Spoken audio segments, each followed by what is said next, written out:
My name is Stefan Uhrenbacher. I am a shareholder from Hamburg, Germany. My question to Warren. Your favorite holding period is forever.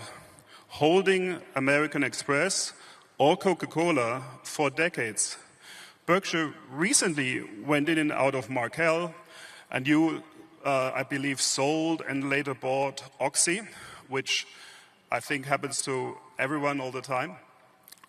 But can you maybe, to us, give examples of your thought process when you exit positions? Thank you.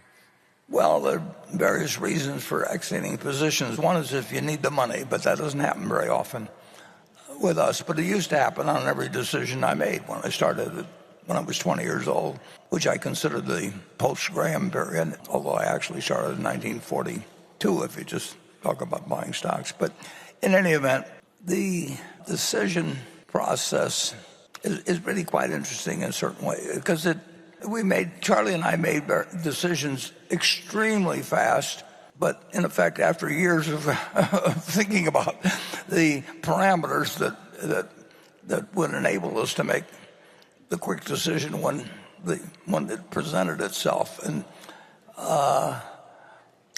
people have speculated on how I've decided to really put a lot of money into Apple.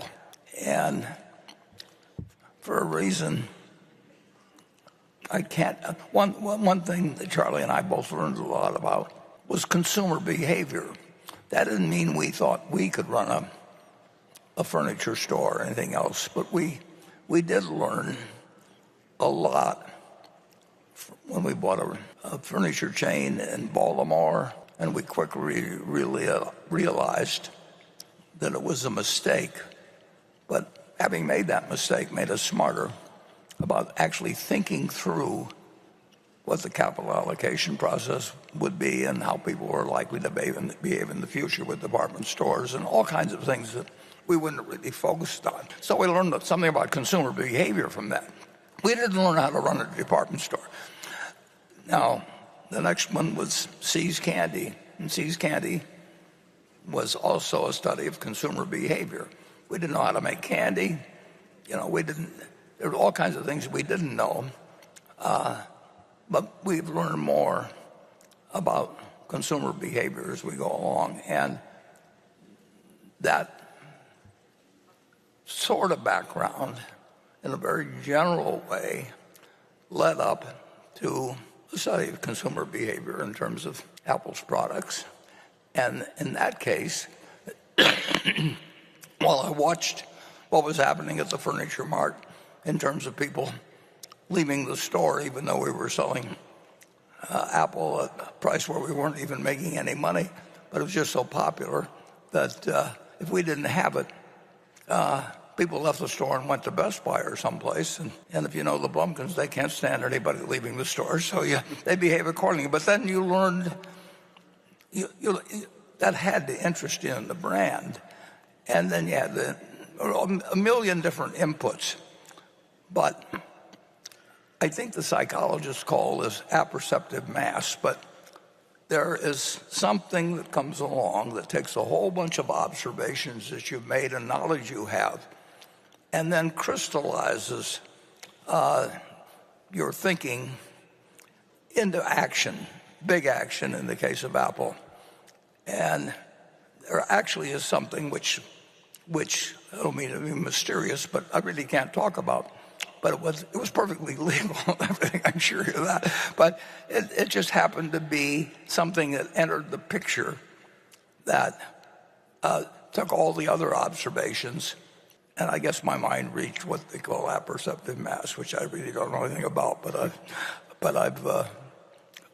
I know the phenomenon when I experience it, and that is. We saw something that I felt was, enormously underpriced. Maybe I've used this example before, but if you talk to most people, if they have an iPhone and they have a second car, the second car costs them $30,000 or $35,000, and they were told that they never could have the iPhone again, or they could never have the second car again. They would give up the second car, but the second car cost them 20 times what the iPhone did. So now people don't think about their purchases that way, but I think about their behavior. And so we just decide without knowing. I don't know, have the faintest, there may be some little guy inside the iPhone or something. I have no idea how it works, but I also know what it means. I know what it means to people, and I know how they use it, and I think I know enough about consumer behavior to know that it's one of the great products, maybe the greatest product of all time, and the value it offers is incredible. And I think it has, in Tim Cook, I think it has somebody that, in his own way, is the equivalent of a partner with Steve Jobs, that could do one thing extraordinarily well, and more than one application, but one thing. And Tim was the perfect partner to serve sequentially with him. So it's you sort of know it when you see it. I actually saw it with GEICO when I went there in 1950. I didn't know exactly what I was seeing. But Lorimer Davidson, on a Saturday in 4 hours, taught me enough about what I understood what auto insurance was, and I knew what a car was, and I knew what people went through people's minds. You know, I knew they didn't like to buy it, but I knew they couldn't drive without it. So that was pretty interesting.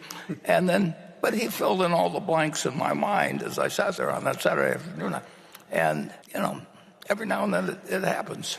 You know, why do you have this? The person you met, you know, there are all these different potential spouses in the room, and then something happens that you decide that this is the one for you. You know, I think was it Rogers and Hammerstein that some enchanted evening wrote about that. Well, our idea of an enchanted evening is to come up with a business, not Charlie and me, and there is an aspect of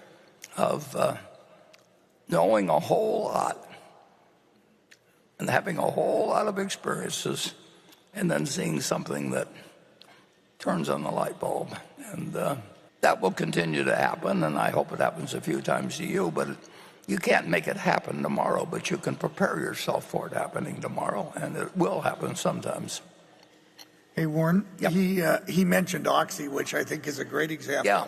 Where you made the original decision basically on a weekend with some thought, but as the more you learned about Oxy and the asset position they had, their ability to operate in an exceptional manner, and then a strong CEO around capital allocation, I think your confidence in which was reflected in continuing to acquire more shares is sort of that type of process. It's exactly to the point. I mean, I just learned more as I went along. I learned enough. You know, I'd never, I'd heard of Occidental Petroleum. Occidental Petroleum happens to have been a descendant, not a descendant, but it's a continuation of City Service, which was the first stock I bought. And of course, I knew a lot about the oil and gas business, but I didn't know anything about geology. And so I knew the economics of it. I had a lot of various things stored in my mind about the business, but I never heard of Vicky until I guess it was a Friday or a Saturday, and we met on Sunday morning and we made a deal. But that was one sort of deal, and then as time passed, all the kinds of different events happened, and you know, Icon came in. I mean, there are a million things you couldn't predict at the start, and I formed certain opinions as I went along, but then I learned more as I went along, and then at a point when I heard an investor call that Vicky was on, it put things together for me in a way. It didn't mean I knew I had a sure thing or anything like that. I don't know what the price of oil was going to be next year, but I knew that it was something to act on. So we did, and we're very happy we did, and we still don't know what the price of oil is going to be next year, and nobody does, but I think the odds are very good that it was but not a cinch that it was a good decision. And we've got options to buy more stock, and when we get through with it, it could be a worthwhile investment for Berkshire, and we're in it, and we're in it for keeps. And there are other things that we own that we aren't in for keeps. Incidentally, I should just throw this out there since there's been speculation on it. We've sold. I was 100% responsible for the Paramount decision. I read speculation that either Ted or Todd had some involvement in that. No, it was 100% my decision, and we sold it all, and we lost quite a bit of money, and that happens in this business too. But actually owning Paramount made me think even further.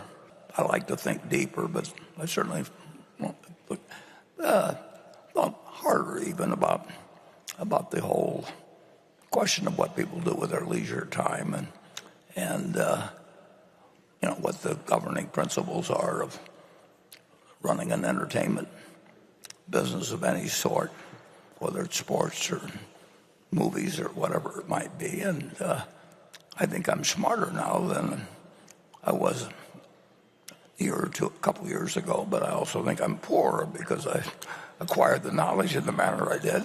But I just want to be very clear that A, we lost money on Paramount, and B, I did it all by myself, folks.